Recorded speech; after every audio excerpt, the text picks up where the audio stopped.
Hello, and welcome back to the world as we see it. I say welcome back. Welcome back if you've not been here, or if you've been here before, and welcome to you for the first time, if this is your first visit. So following on from yesterday, yesterday we had some difficult news in that my sister-in-law had to travel out of Bangkok to Udon Thani. She's gone home.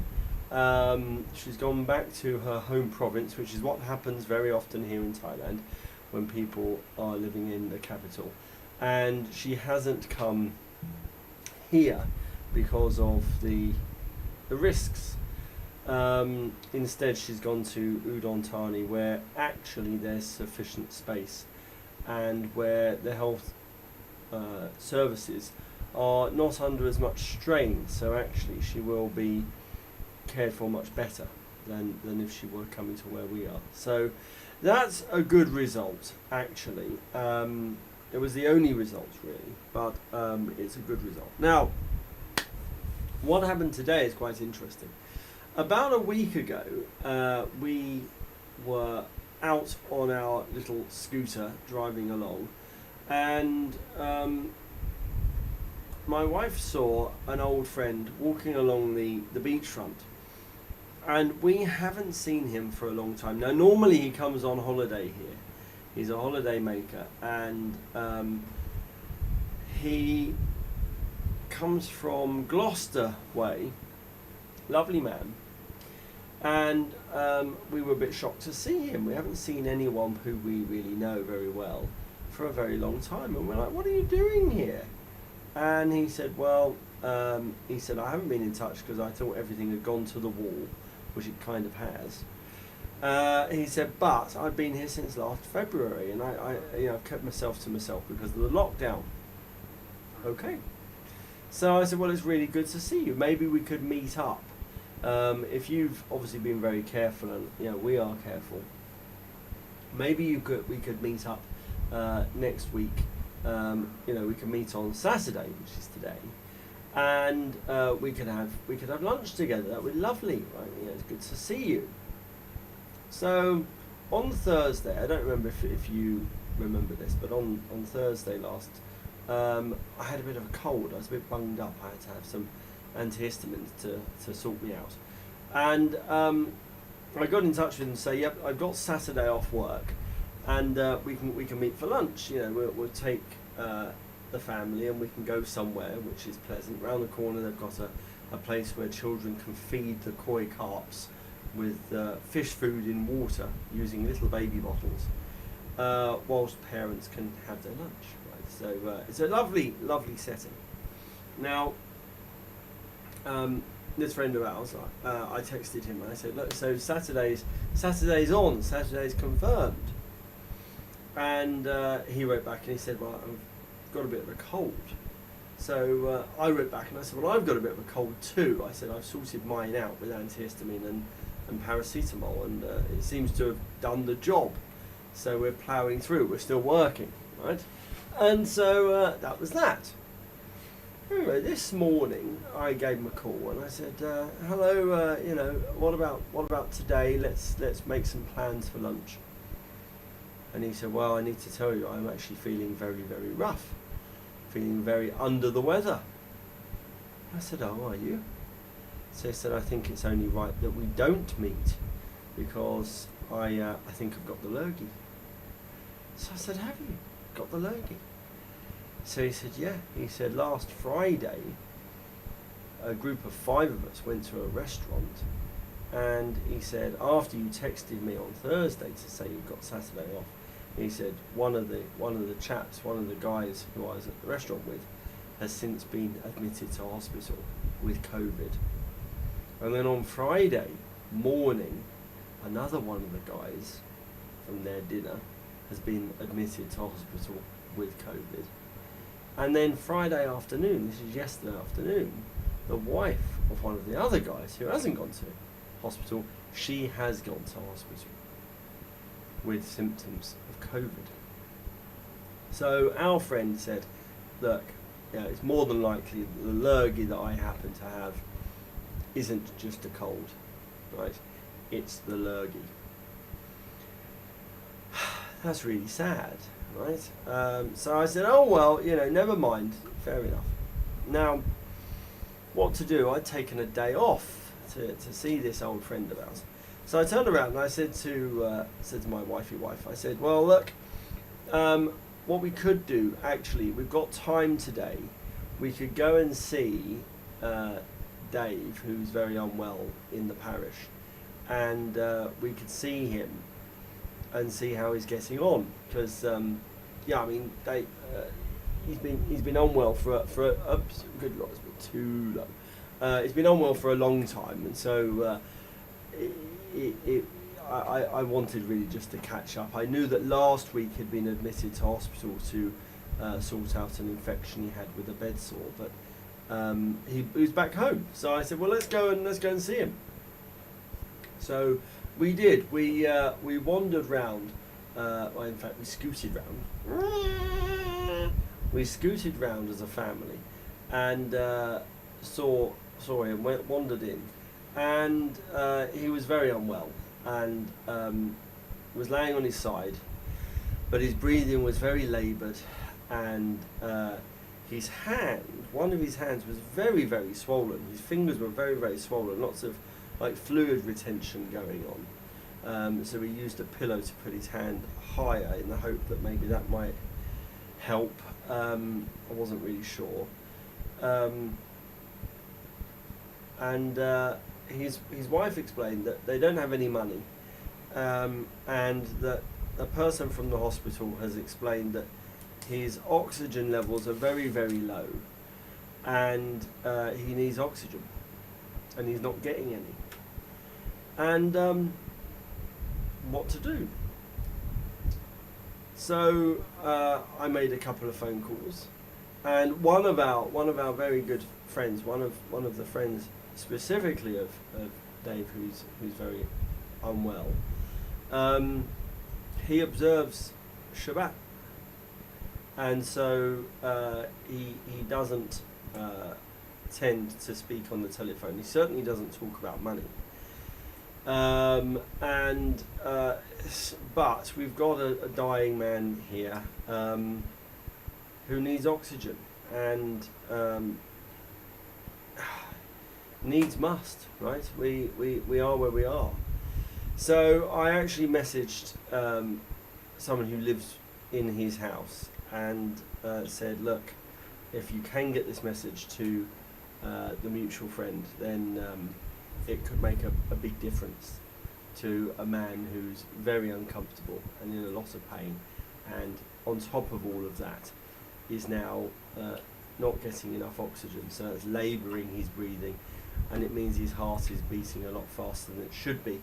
And so moments later there was a phone call, and we agreed, we hoped, we said we would pray on it. We agreed that God would understand that Shabbat had been broken in order that we could sort out the oxygen for this man. And sure enough, somebody else handled the money, but it had been arranged by the mutual friend. And what a good egg, what a decent person to suddenly say, no problem. Just find out how much it is, communicate to person X how much money we need for oxygen. And so we did. We went to there's a kind of pharmacy supermarket nearby us, and it's called Facino. And we went into Facino and said, look, we're looking, maybe it's a canister of oxygen. And they showed us a canister of oxygen, which cost, I don't know, in terms of pounds, I don't know, best part of £100. And I said, well, how much oxygen is in that? And she said, well, 30 minutes, and then you bring it back and get it recharged. So I said, well, that's not very much. He needs to breathe. He's in a hospital bed. He needs to breathe oxygen all day long, and all night long, probably. So what about this big canister, the kind of thing you see wheeled around inside hospitals? So they said, well, yeah, there's enough oxygen there for 2 hours. It's just not enough. And that was a lot of money, like proper money for a big canister, which is only going to last 2 hours and needs to be recharged. So we asked them what the other options are, and there are machines. I've not heard of these machines, but it seems pretty good. There are oxygen compressors, and what we looked at lots of different oxygen compressors. Some of them were hugely expensive, and one of them, which was a UL, I'm not sure if it's a Chinese brand or not, but anyway, it doesn't matter. There was a very reasonably priced, in my mind. I mean, I wasn't paying for it. We don't have the money to pay for that. Oxygen compressor. And so I made a couple of phone calls, and sure enough, it was purchased and delivered to this chap who is now breathing oxygen. And I can't help, I mean, you know, I reflect on these sort of situations. I can't help but think that maybe we were blown out by our old friend because of his COVID scare. But actually, at the end of the day, and it's such a cliche, at the end of the day, all's well that ends well, right? At the end of the day, if our friend hadn't blown us out and cancelled the lunch, then we probably wouldn't have gone to see our man this morning. We would probably have gone this afternoon, by which time it would have not, there wouldn't have been enough time to sort something out, right? I mean, it took most of the day. So I mean, I know it seems so cliche, it really does, but sometimes it seems like things fall into place, right? It was very, very straightforward, and it was very easy to understand what was required. So we've had quite a good day then because of that. We will go to bed with a very clear conscience, knowing that we had a very successful day, making somebody a lot more comfortable. Probably no more pain-free than they were yesterday. But in terms of comfort and distress, in terms of just making them a bit more comfortable and reducing their distress, I think job done. So I feel quite happy about that. So yeah, old friends and oxygen. That was the theme of the day. And now, what I'm going to do is give you a bit more Tillich. And as you may remember, Father Tom and I have a bit of, I don't know what you'd call it, a wager for 1,000 baht. Father Tom suggests that I won't be finishing the Tillich book before Easter. We've got 400 pages to read, 400 or so, and I'm determined to finish it before Easter, and I'm going to read it with you guys. So let's make some space, as we've been putting things on top of Tillich, which is all wrong. Shouldn't have anything on top of Tillich. And we'll find where we were, and I'm going to carry on. So we are starting by reading about ecstasy. That's where we were. Do you remember that? Of course you do. Now, ecstasy is not a negation of reason. It is the state of mind in which reason is beyond itself, that is, beyond its subject-object structure.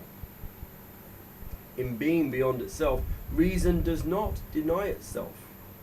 Ecstatic reason remains reason. It does not receive anything irrational or anti-irrational,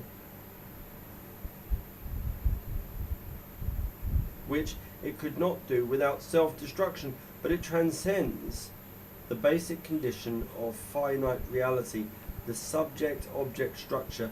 This is the state mystics try to reach by aesthetic or meditative activities. But mystics know that these activities are only preparations, and that the experience of ecstasy is due exclusively to the manifestation of the mystery in a revelatory situation. Ecstasy occurs only if the mind is grasped by the mystery, namely by the ground of being and meaning. And conversely, there is no revelation without ecstasy. At best, there is information which can be tested scientifically.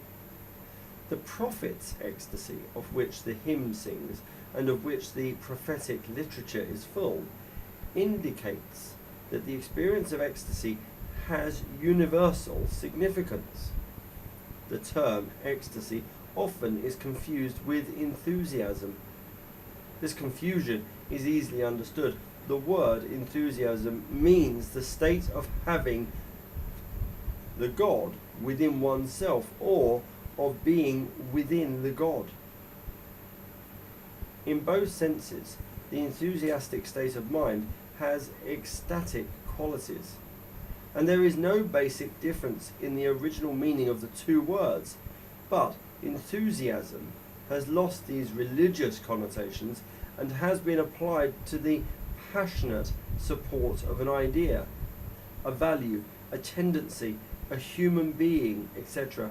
Enthusiasm no longer carries the connotation of a revelation to the divine, while ecstasy, at least to some degree, still has this connotation. Today, the meaning of ecstasy is determined largely by those religious groups who claim to have special religious experiences, personal inspirations, extraordinary spiritual gifts, individual revelations, knowledge of esoteric mysteries. Such claims are as old as religion and always have been an object of astonishment and of critical evaluation. It would be wrong to reject these claims a priori and to deny that genuine ecstasy has been experienced in these groups. But one should not allow them to usurp this term. Ecstasy has a legitimate use in theology, especially in apologetic theology. The so-called ecstatic movements are in continuous danger, to which they succumb more often than not, of confusing overexcitement with the presence of the divine spirit or with the occurrence of revelation. Something happens objectively as well as subjectively in every genuine manifestation of the mystery. Only something subjective happens in a state of religious overexcitement, often artificially produced. Therefore, it has no revelatory power. No new practical or theoretical interpretation of what concerns us ultimately can be derived from such subjective experiences. Overexcitement is a state of mind which can be comprised completely in psychological terms. Ecstasy transcends the psychological level, although it has a psychological side. It reveals something valid about the relation between the mystery of our being and ourselves. Ecstasy is the form in which that which concerns us unconditionally manifests itself within the whole of our psychological conditions. It appears through them, but it cannot be derived from them. That's important. Ecstasy is a form in which that which concerns us unconditionally manifests itself within the whole of our psychological conditions. It appears through them, but it cannot be derived from them. Let's carry on. The threat of non-being grasping the mind produces the ontological shock in which the negative side of the mystery of being, its abysmal element, is experienced. Shock points to a state of mind in which the mind is thrown out of its normal balance, shaken in its structure. Reason reaches its boundary line, is thrown back upon itself, and then is driven again to its extreme situation. This experience of ontological shock is expressed in the cognitive function by the basic philosophical question, the question of being and non-being. It is, of course, misleading if one asks with some philosophers, why is there something? Why not nothing? For this form of the question points to something that precedes being, from which being can be derived. But being can only be derived from being. The meaning of this question can be expressed in the statement that being is the original fact which cannot be derived from anything else. Taken in this sense, the question is a paradoxical expression of the ontological shock, and as such, the beginning of all genuine philosophy. In relation and in the ecstatic experience in which it is received, the ontological shock is preserved and overcome at the same time. It is preserved in the annihilating power of the divine presence, and is overcome in the elevating power of the divine presence. Ecstasy unites the experience of the abyss, to which reason in all its functions is driven, with the experience of the ground, in which reason is grasped by the mystery of its own depth and of the depth of being generally. The ecstatic state in which revelation occurs does not destroy the rational structure of the mind.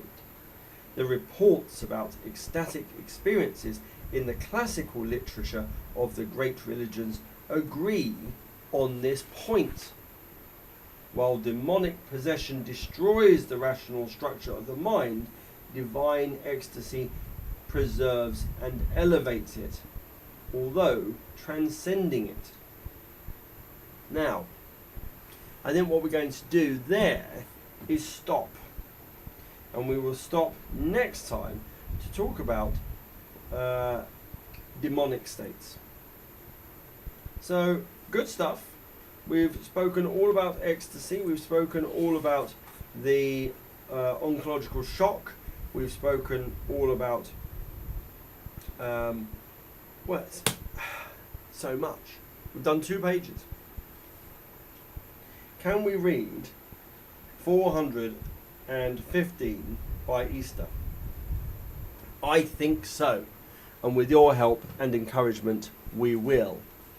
So, what we're going to do now, we have spent the best part of 20 minutes. But we've still got no questions here. So, I'm a little bit, I don't know what to say about it really, because we haven't got any questions. But I think we will. I'm going to keep cracking on. We're going to keep doing this until we have an engaging gang of people sending me all manner of questions. Alright, and that's it. That's what we're going to keep on doing. So, it's time, I think, for us to pause and to pray. Merciful God, you have prepared for those who love you such good things as pass our understanding. Pour into our hearts such love toward you, that we, loving you in all things and above all things, may obtain your promises, which exceed all that we can desire. Through Jesus Christ, your Son, our Lord, who is alive and reigns with you in the unity of the Holy Spirit, one God, now and forever. Amen. So thank you for joining me. Thanks again, and I will see you next time. For now, we say with prayers and best wishes,